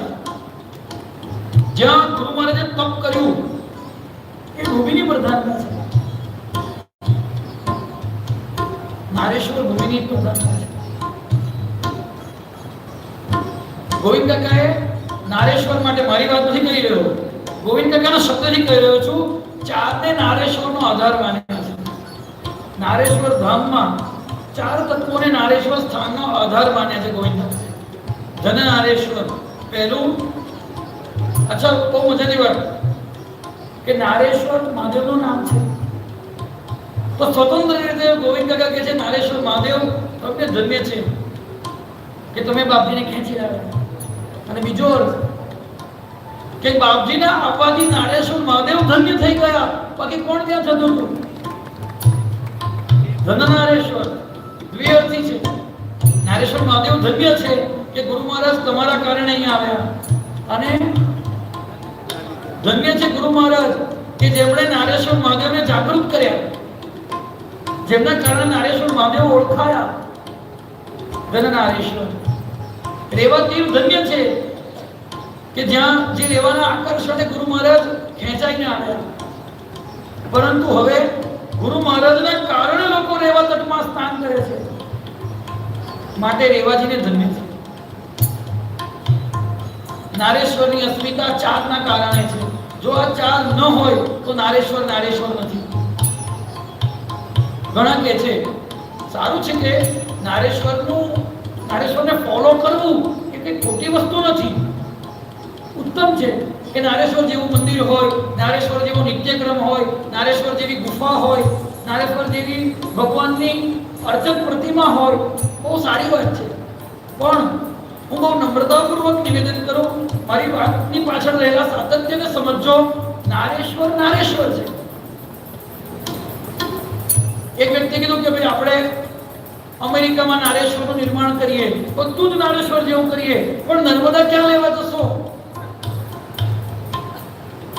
ધનનારેશ્વર રેવાતી બધું જ નારેશ્વર જેવું થઈ શકે છે, પણ નર્મદા આવી શકે એમ નથી.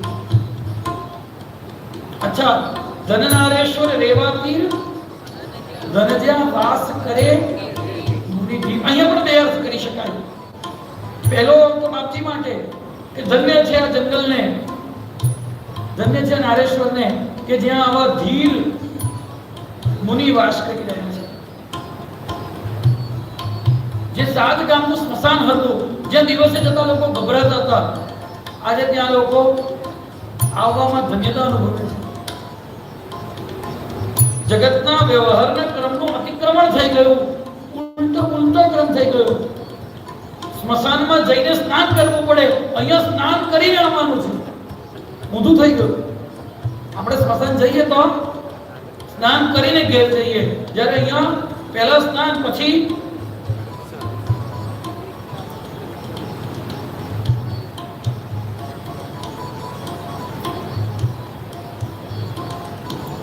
વાસ કીધો રંગે જ્યાં, ધામ થયું કૈલાસ સમૂહ ત્યાં. નારેશ્વરના નાથ થકી તો અભિન્ન એ મહાદેવ. હર હર હર મહાદેવ, નારેશ્વર મહાદેવ.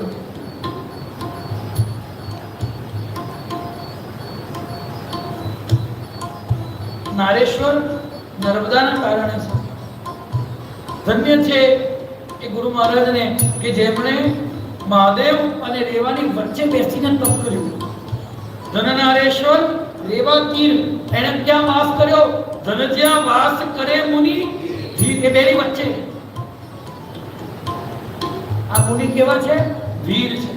પણ બીજો અર્થ, નારેશ્વરમાં વાસ કરીએ, રેવા તટ પર વાસ કરીએ, પણ જો આપણામાં ધીરતા ન આવી તો આપણે અધન્ય જ રહ્યો. મુનિ કોને કહેવાય? મનનશીલો યશ્ચ મુનિ. જે સતત મનનશીલ છે, જે મનન યુક્ત છે, તે મુનિ છે. આપણે નારેશ્વરમાં રહીએ, આપણે નારેશ્વરની અંદર ભજન પણ કરીએ છીએ, પણ જો આપણે મનન કરતા નથી તો ધન્ય થઈ શકતું. આપણા માટેની વાત છે. ઘણા લોકો કહે છે હા તમે ખરેખર ધન્ય છો, હા તમે નારેશ્વરમાં રહો છો, પણ આપણે પોતે તપાસીએ કે શું આપણે ધીર છીએ? નારેશ્વરમાં રહેનારાની વાત કરું છું. એક દિવસ માટે પણ રહેવા આવનાર માટે પણ આ વાત લાગુ પડે છે. એક મહિનો રહેનાર માટે પણ, પારાયણ માટે 7 દિવસ આવનાર માટે પણ, અને કાયમમાં રહેનાર માટે પણ. શું આપણે મનનશીલ છીએ? શું આપણે ધીર છીએ? તો ધન્ય છીએ, તો ધન્ય થઈ શકીશું. ધનનારેશ્વર રેવાતી ધન જ્યાં વાસ કરે મુનિ ધીર. નારેશ્વરની અસ્મિતા ગોવિંદ કાકાએ 4 પ્રકારે સ્વીકારી છે. પહેલી રેવાતી, બીજી મુનિ ધીર. ત્યાં વસતા લોકો કેવા હોવા જોઈએ? મનનશીલ અને ધીર. જો ત્યાં વસતા લોકો મનનશીલ ને ધીર નથી તો એ સ્થાન વધારે સમય સુધી એની અસ્મિતાને નહીં સાચવી શકે. એટલે અવધૂત પરિવારના ભક્તોની એક માત્ર ફરજ છે કે એમણે વારંવાર ત્યાં આવીને આ રીતે ધ્યાનવાસ કરવો જોઈએ. નારેશ્વર કોઈ વ્યક્તિ વિશેષનું નથી, આપણા બધાનું છે, આપણા બાપનું છે. ધન જ્યાં વાસ કરે મુનિ જીવ. નારેશ્વરની અસ્મિતા છે ત્રીજી, ધન ધન પંખી.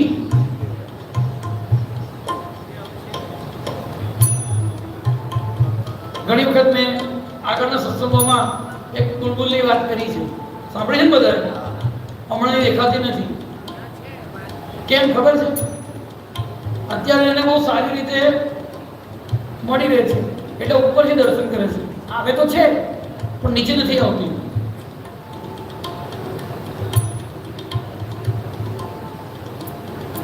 આજ પક્ષીઓ નારેશ્વરની અંદર સવારમાં 5:30 વાગે મંગળા કરવા જતા હોઈએ અને આવા ફાગણ મહિનાની અંદર વરસતા વરસાદની અંદર આંબાના વૃક્ષ ઉપર કોયલ બોલે. અને કેવું બોલે ધર્મેશભાઈ? કોયલ કેવું બોલે? ધર્મેશભાઈ વગાડતા હોય છે.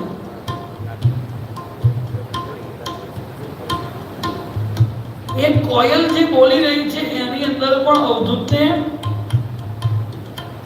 જીવ બ્રહ્મની એકતાનો બોધ થાય છે. અને એ અવાજ આજે પણ સંભળાય છે. એ સાંભળતી વખતે કોયલના અવાજને ધ્યાનમાં ન રાખતા તત્વમસી તત્વમસી, તું હું, તું હું, તું હું, હું જ તે તું, હું જ તે તું, ત્વમહમ અહમ ત્વમ, ત્વમહમ અહમ ત્વમ, ત્વમહમ અહમ ત્વમ, ત્વમહમ ઇતિ. આવું રેવા પણ કહે છે અને આવું નારેશ્વરના પક્ષીઓ પણ કહે છે. અને એટલે જ બાપજીએ ભજનમાં ગાયું,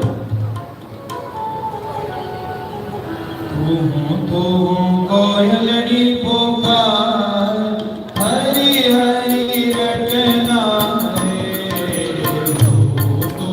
કોયલની પોકાર હરી હરી રટના રે. કોયલની પોકાર હરી હરી રટના રે. કોયલની પોકાર હરી હરી રટના રે. તત્વમસી તંબુરો હરી હરી રટના રે. તત્વમસી તંબુરો હરી હરી રટના રે. ઓ તન ગિરી વાડીમાં મન કેરો આવો. તન ગિરી વાડીમાં મન કેરો આવો. તન ગિરી વાડીમાં મન કેરો આવો. તન ગિરી વાડીમાં મન કેરો આવો. સુરતાની ડાળ સુહાગ હરી હરી રટના રે. કોયલની પોકાર હરી હરી રટના રે. ઓ તારે રંગે કાનુડો ભાડો. તારે રંગે કાનુડો ભાડો. તારે રંગે કાનુડો ભાડો. તારે રંગે કાનુડો ભાડો.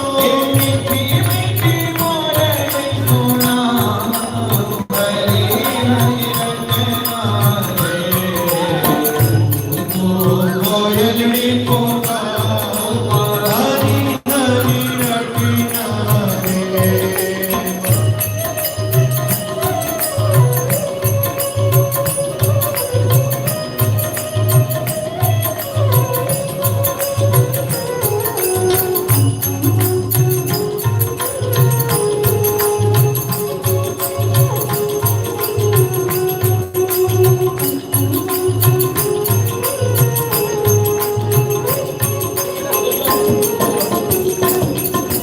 સાસા કોયલનો કેવી બેટાઉં કો. સાસા કોયલનો કેવી બેટાઉં કો. સાસા કોયલનો કેવી બેટાઉં કો. સાસા કોયલનો કેવી બેટાઉં કો. સુરતાને રંગ જગાય હરી હરી રટના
પહેલી નર્મદા,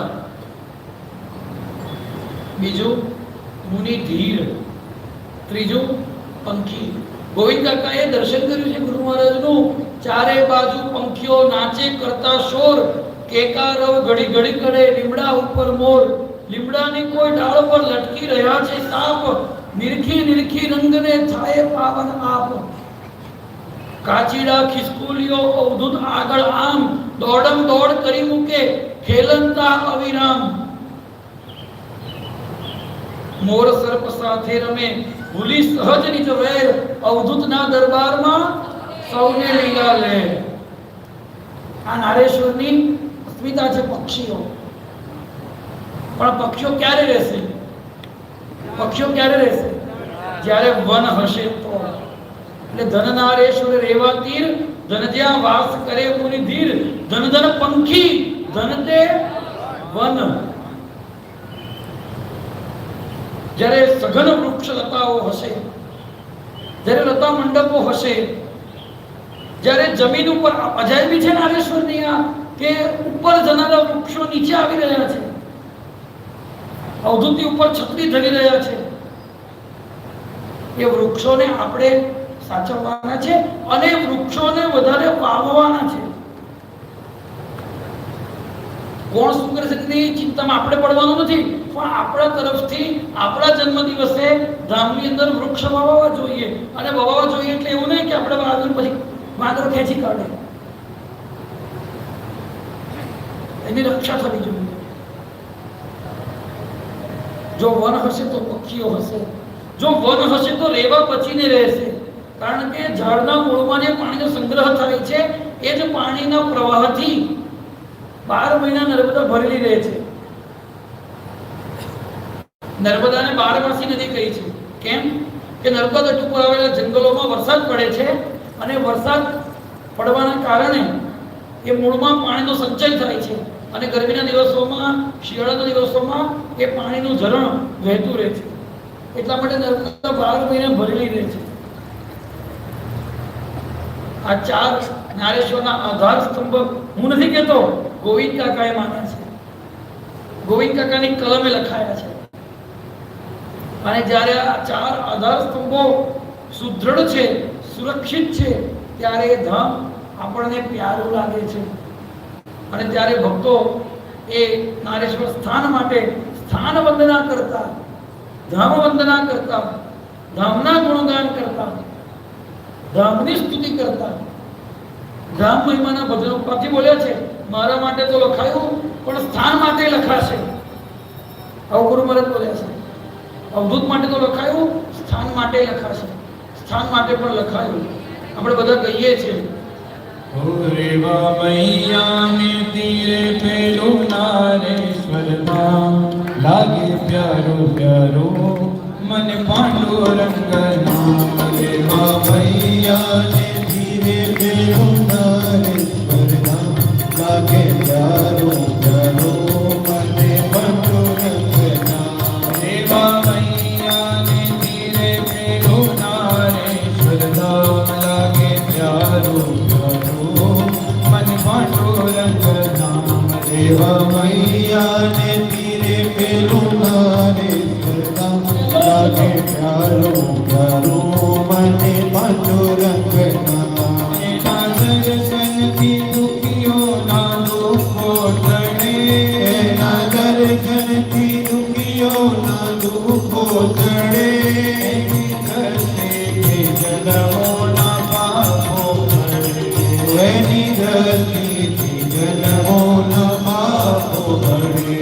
એના ચરણો વિના ક્યાંય ન વિરામ, લાગે પ્યારો પ્યારો મને પાંડુરંગ નામ. રેવા મૈયાને તીરે પેલું નારેશ્વર ધામ, લાગે પ્યારો પ્યારો મને પાંડુરંગ નામ. એનું વર્ણન કરતા વેદો મૂંગારયા, એનું વર્ણન કરતા વેદો મૂંગારયા.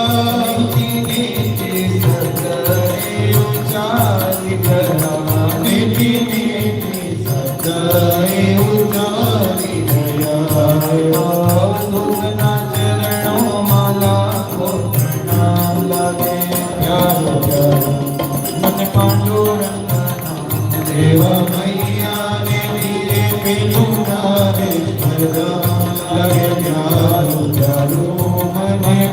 પાંડુરંગ નામ લાગે પ્યારો પ્યારો મને પાંડુરંગ નામ. આ ધામ મહિમા છે. તો ધન નારેશ્વર રેવા તીર ધન જ્યાં વાસ કરે મુનિ ધીર ધન ધન પંખી ધન દેવન જે તુજ ચરણે થયું પાવન. હવે બીજા કોણ ધન્ય છે? તો કે જે અહીંયા આવ્યા છે એ ફાવ્યા છે. તો ધનતે મનુજો, ધનતે ખાલી જો પેલા મનુજો લખે છે, બધાના ભેગા આવે ને બધાના ભેગા જાય. કેટલાક નર્મદામાં નાહવા આવે તો કઈ નહીં આયા ને, કેટલાક ખાવા આવે કઈ નહીં. સુરેશ કાકા કહે છે કે ગોટા ખાઈને જાય તો કઈ વાંધો નહીં, પણ આવ્યા ને ભલે ધન્ય મનુજો જે અહીંયા આવ્યા. પણ વિશેષ ધન્ય કોણ છે? ધનતે ભક્ત, જે ભક્ત થયા. એ પાછા કેવા? જે તુજ ચરણે રહે અસક્ત નહીં આસક્ત, જે તમારા ચરણ પર આસક્ત છે. આસક્ત એટલે શું? આસક્ત એટલે બહુ સરળ ભાષામાં કહીએ તો વ્યસની. 3:15 થયા, અહીંથી કીધું હતું કે ચાનો વિશેષ 3:15 પડશે એટલે જે મારા જેવા વ્યસની છે એને એમ થાય કે ક્યારે ચા મળે એવું થાય. પણ જે એના ચરણમાં આસક્ત છે તે શું કે ભાઈ વિશેષ પાડવી એવું કે. તો જે એના ચરણ પર આસક્ત છે, જે એના ચરણનો વ્યસની છે. જો આસક્તિની એક સાદી સરળ વ્યાખ્યા મહાત્માઓએ કરી છે કે આસક્તિ है मगर जा सकती नहीं. एक बार आ गई सो आ गई. आसक्ति है मगर जा नहीं सकती, ये आसक्ति છે. તો એને ધન્ય છે જે તમારા ચરણ પર આસક્ત છે. આપણે બધા ભક્ત છીએ, અહીંયા બેઠેલા ઘણા ઓછા મનુજો છે. સમજણ પડે છે? મનુજો એટલે જવા માટે જાય છે. પણ આપણે બધા કેવા છીએ? ભક્ત છે કે આપણે ત્યાં ભક્તિ કરવા માટે જઈએ છીએ. પણ આસક્ત કોણ છે? આસક્ત કોણ છે? જે એના ચરણ સિવાય બીજા કઈમાં જેનું મન જતું નથી તે આસક્ત છે. જેને એના ચરણનું વ્યસન છે તે આસક્ત છે. જેને એના નામ રૂપ ગુણ લીલા ધામનું વ્યસન છે. જો આપણે ભક્ત છીએ પણ આપણને સાથે સાથે એના સિવાય ઘણા બધાનું વ્યસન છે. આપણને ઘરના ગમે છે, કપડા ગમે છે, ખાવું પીવું, પહેરવું, ઓઢવું, ફરવું, જોડે ભજન કરવું ગમે છે. પંજાબમાં એક સંત થઈ ગયા લાહોર તરફ, અત્યારે તો એ વિસ્તાર પાકિસ્તાનમાં જતો રહ્યો. એનું નામ હતું છજ્જો. એનું નામ હતું, પંજાબી સંત હતા, પંજાબી ભગવાન છજ્જો. અને પંજાબીની અંદર છજ્જો કે ચબ્બારે કરીને એમના પ્રસિદ્ધ એમની વાણી છે. છજ્જો કે ચબ્બારે, જે રીતે કબીરજીની સાખી છે, રહીમના દોહરા છે, નરસિંહ મહેતાના પ્રભાતિયા છે, એવી રીતે છજ્જો કે ચબ્બારે એમનું સાહિત્ય છે. આ છજ્જોને સિદ્ધાવસ્થાની પ્રાપ્તિ કેવી રીતે થઈ? બહુ મહત્વપૂર્ણ પ્રસંગ છે કે ભરે બજારમાંથી છજ્જો જઈ રહ્યા હતા અને આપણા જેવા જ હતા. આમ જાઉં કે આમ જાઉં, જે વિષય પર વિચારે એમાં એટલા બધા વિકલ્પો ઉભા કરી લે, ઓપ્શન એટલા બધા ઓપ્શન ક્રિએટ કરી લે. જેમ કે આપણે સાંજે શું ખાઈશું, કે ભાઈ પરાઠા ખાવા છે તો શેના ખાવા છે, ઓપ્શન તરત આપણી જોડે ક્રિએટ થઈ જાય. એક સંકલ્પની પાછળ હજારો વિકલ્પો ઉભા થઈ જાય છે. ના કે ગળ્યું ખાવું છે તો શું ખાવું છે, હજારો ઓપ્શન છે આપણી જોડે. ખાટું ખાવું છે, હજારો ઓપ્શન છે. આજે સાડી પહેરવાની છે તો કયા કલરની પહેરીએ, આજે શર્ટ પહેરવાનો છે તો કયા કલરનો પહેરીએ, હજારો ઓપ્શન છે. એવી જ રીતે આપણા જીવનની અંદર સંસારની અનેક પ્રકારની આસક્તિ છે. આ છજ્જોને પણ એવું હતું.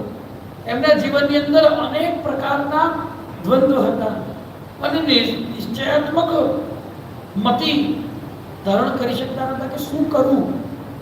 આ કરી લઉં, યોગ કરી લઉં, ના જપ કરી લઉં, ના પાઠ કરી લઉં, ના બાવણી કરી લઉં, ના હમણાં 48 સાંભળીને તો હવે 48 ચાલુ કરી દઉં, ના નતમ સંકીર્તન કરું. અનેક પ્રકારના વિકલ્પ ઊભા થાય છે. શું કરું? આવો વિચાર કરતા કરતા છતો જઈ રહ્યા હતા. અડધા રસ્તે મધ્ય બજારની અંદર પાછળથી ઘોડાગાડી આવી. એટલે ઘોડાગાડી વાળાએ બૂમ પાડી, હે બાબા એક પા હો જા, એક તરફ હો જા, એક બાજુ થઈ જા. છજો એમના વિચારમાં મગ્ન થઈ રહ્યા છે. શું કરવું? કઈ તરફ જો? આ કે આ કે આ કે આ. અને પાછળથી ઘોડાગાડી વાળાએ બૂમ પાડી, એ બાબા એક તરફ થઈ જા. અને છજો એક તરફ થયા. આગળ જઈને ઘોડાગાડી ઊભી રહી. એટલે એમણે ઘોડાગાડી વાળાને લાંબા થઈને પ્રણામ કર્યા. એટલે ઘોડાગાડી વાળો પ્રશ્ન કરે છે કે અરે તમે સાધુ થઈને મને પ્રણામ કરો છો? તો કે આજે તું મારો ગુરુ છે. કેમ? તે મને સૂત્ર આપ્યું, એક તરફ થઈ જાય. કોઈ એકમાં આસક્તિ કરી લે, કોઈ એકનું શરણ પકડી લે, એક ગુરુ, એક ઈષ્ટ, એક મંત્ર, એક ઉપાસના દીર્ઘકાળ સુધી જો ચાલે તો એ આસક્તિ પ્રદાન કરે છે. એક તરફ થઈ જાય, અનેકને છોડીને તો અનેકની અંદર રહેલો એક પ્રાપ્ત થઈ જશે. આવો બોધ છજ્જોએ કરાવ્યો. છજ્જોને એક ઘોડાગાડી વાળાએ કરાવ્યું અને પછી તો સિદ્ધ સંત થઈ ગયા. સદગુરુના ચરણોમાં ધન્યતા શા માટે? આપણે ભગવાનના દર્શન કરવા છે, પરંતુ આપણી આસક્તિ શરીર ને સંસારમાં છે. બહુ ધ્યાનથી સમજવા જેવી વાત છે. અહીંયા આગળ શરણાગતિનો એક મહાન સિદ્ધાંત મૂક્યો છે ગોવિંદકાકાએ. જે તું ચરણે રહે આસક્ત. તમારા ચરણ પર આસક્ત થવાથી શું થાય? આપણે સંસારમાં સ્ત્રી પુરુષોમાં આસક્ત છે. એ જેની અંદર આપણે આસક્ત છે એવા સ્ત્રી પુરુષો આપણા જેવા બીજા સ્ત્રી પુરુષોમાં આસક્ત છે. પરિણામે આપણે અનેકો આસક્તિ ધારણ કરીને ફર્યા કરીએ છીએ, દુઃખી થઈએ છીએ. પણ જો ગુરુ મહારાજના ચરણ પર આસક્તિ કરવામાં આવે તો ગુરુ મહારાજ કોનામાં આસક્ત છે? એમના ઈષ્ટ ભગવાન તત્વમાં આસક્ત છે. તો ગુરુનું ચિંતન કરવાથી, ગુરુમાં આસક્તિ કરવાથી, ગુરુની આસક્તિ જ્યાં છે ત્યાં આપણી આસક્તિ શૃંખલાને અહીંથી થઈ જશે. જેમ કે કોઈ સ્ત્રી, જેમ કે વિભાબેન, એ લગ્ન કરીને કૃણાલસિંહની જોડે આવ્યા. તો કૃણાલસિંહ એમના મમ્મી પપ્પાને પ્રેમ કરે છે, તો વિભાબેનની સ્વાભાવિક પ્રીતિ એમના સાસુ સસરાની અંદર થઈ જશે. કેમ? તો કે એ જેને પ્રેમ કરે છે એ વ્યક્તિ જેને પ્રેમ કરે છે એની સ્વાભાવિક એની અંદર પ્રીતિ થઈ જશે. સમજાય છે? એવી જ રીતે જ્યારે ગુરુને પ્રેમ કરવામાં આવે છે, જ્યારે ગુરુના ચરણોમાં આસક્ત થવામાં આવે છે, ત્યારે સ્વાભાવિક રીતે ગુરુ જેમનામાં આસક્ત છે એની અંદર શૃંખલાને અહીંથી આપણી આસક્તિ થઈ જાય છે. અને ગુરુ જ્યાં આસક્ત નથી ત્યાંથી આપણી આસક્તિ તૂટી જાય છે. માટે એ ધન્ય છે. ધનતે મનુજો ધનતે ભક્ત જે તુજ ચરણે રહે. પરંતુ આપણી આસક્તિ વિવિધ પ્રકારના વ્યસનોમાં છે. માટે એ દ્રઢ આસક્તિ ભગવાનના ચરણોમાં લાગતી નથી. ખૂબ ઝડપથી આપણે ફરી ભગવાનમાં આસક્ત થવા માટે આવી જઈએ એવી નમ્ર પ્રાર્થના સાથે આ સત્રને અહીંયા વિરામ.